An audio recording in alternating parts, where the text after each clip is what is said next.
Hi, good morning. I'm Juliana. I go by Light of Wonder. Thank you so much for being a part of my discovery to love. It's been so magical and beautiful, and I'm just so overwhelmed with gratitude today that I'm finally on the other side. My perception of reality has changed, and I have the ability to help a lot of people because I was living in the dark. I used to see a perception of reality that was a scary place.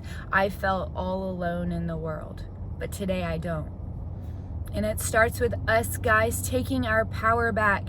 I'm talking about the ones that have compassion, the ones that have empathy, the ones that put themselves in other people's shoes, that deeply feel the pain of others. Guys, if we want to make this world a better place, it's about getting the compassionate, empathetic ones to step up and step out now. And it starts with us understanding that slowly, somewhere down the line, we ended up blocking our own hearts from love.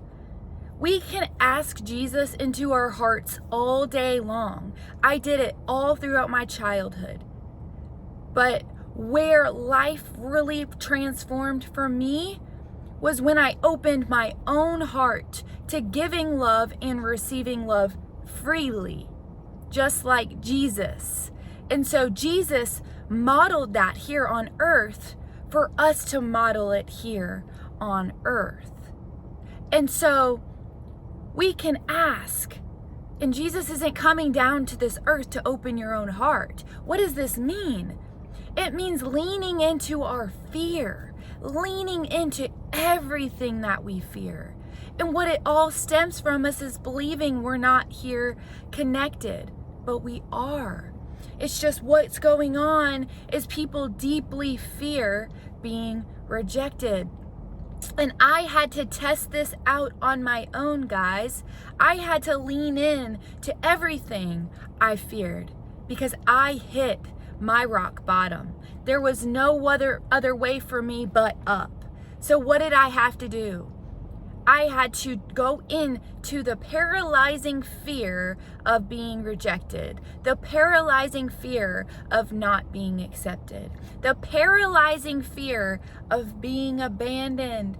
And we found out on the other side that rejection is protection. People that reject you reject themselves. People that love you love themselves. It's that simple.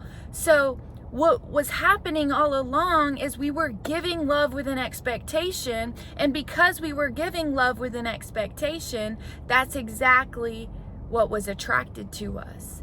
People that were giving love with an expectation as well. So until you give love freely, you cannot receive it freely. There are going to be blockages, roadblocks ahead before your reality shifts. It's about you going into the roadblocks, you facing the rejection, facing people not minding their own business, facing everything that you feared. And you're going to find out that you were connected all along, that you were loved all along, that you were a valuable member in society all along. It just took you believing it within yourself that you were valued, loved, and worthy, because we were surrounding ourselves with people that taught us that love was proven, earned, and won. We focused on seeking it on the outside instead of knowing it from the inside. Acceptance, validation, recognition, approval. So basically, the ones that are calling me crazy are the ones that are still in separation.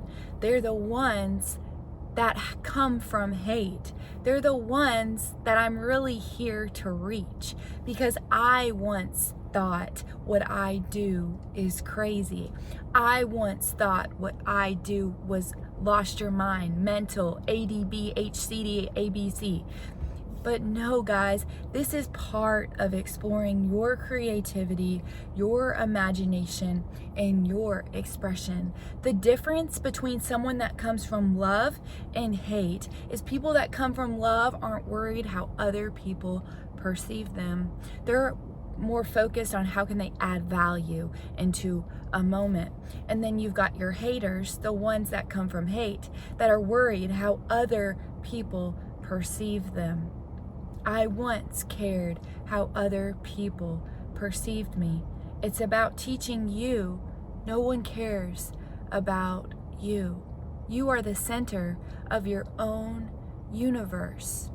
It's about you believing that you're valued, believing you're worthy, believing you're deserving. And it starts with you opening your heart to giving love freely so you can receive it freely. Every single time someone offers to help you, to smile at you, to wave at you, to acknowledge you, to give to you generously, if you are not open to receiving that, you are continuing to tell the universe you are not worthy. Whenever someone tries to help you or love you, and you aren't open to receiving it, you are telling the universe that you are not loved. You are not telling the universe that you are open to receiving more love, more abundance, more prosperity, more wealth. You are the game changer of your reality. And if you believe that you're not worthy, then you're going to be going throughout your life taking positions that make you feel unworthy. You're going to be surrounded by people that don't make you feel loved. You're going to be surrounded by things that reaffirm that you're not of value. And that's, guys, where we have to choose our friends wisely, choose our environments wisely, choose our things wisely. We don't just befriend anybody. We don't just go anywhere. We don't just go in any environment. All of this is something we choose wisely. When we know our value, we surround ourselves with people, places, and things that align with our value. And so if we're in the dark and we have these negative emotions, we're not going to be attracted to positive emotions, that's for dang sure. We're going to be attracted to people of suffering, resentment, bitterness, anger, non-forgiveness.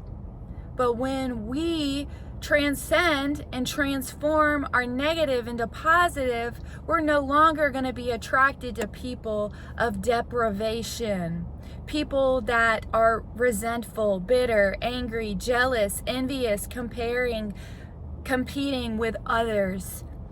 That's not attractive to us anymore. What's inspiring and attractive to us is the joyful, elevated, grateful, forgiving, non-judgmental heart. The one that makes the best of their day. The one that has a smile on their face after they've been through a level of suffering. That's what's inspiring me today. When I see somebody that has no hands, no legs, and they're smiling, that's somebody that I'm inspired by. Because they are suffering. They've been through a level of suffering, but they have no choice but to make the best of their day. You know why? Because they're breathing. And that's what happens, guys. We get to a level of suffering where we have to create everlasting joy, peace, love, forgiveness, acceptance, gratitude. We can't wait for that apology before we start giving love again. The world is not a scary place. We thought everyone was out to get us. This is not true. There's so much love. Not everyone lacks compassion and empathy. We just didn't believe we were worthy of receiving compassion and empathy. And that's what breaks my heart is I run into people every single day, all day long, friends attracted to me here and there and everywhere. And I found out that all this fear that I had was an illusion within my own mind. Society wants us separated. Media wants us separated so they can have control and domination and power. They're the ones that are living with narcissistic qualities. They're the ones that are not dissolving their ego. We have to dissolve our ego to get to God, which is the present moment of love, adding value into the spaces we enter together in unity. Everyone have a beautiful day.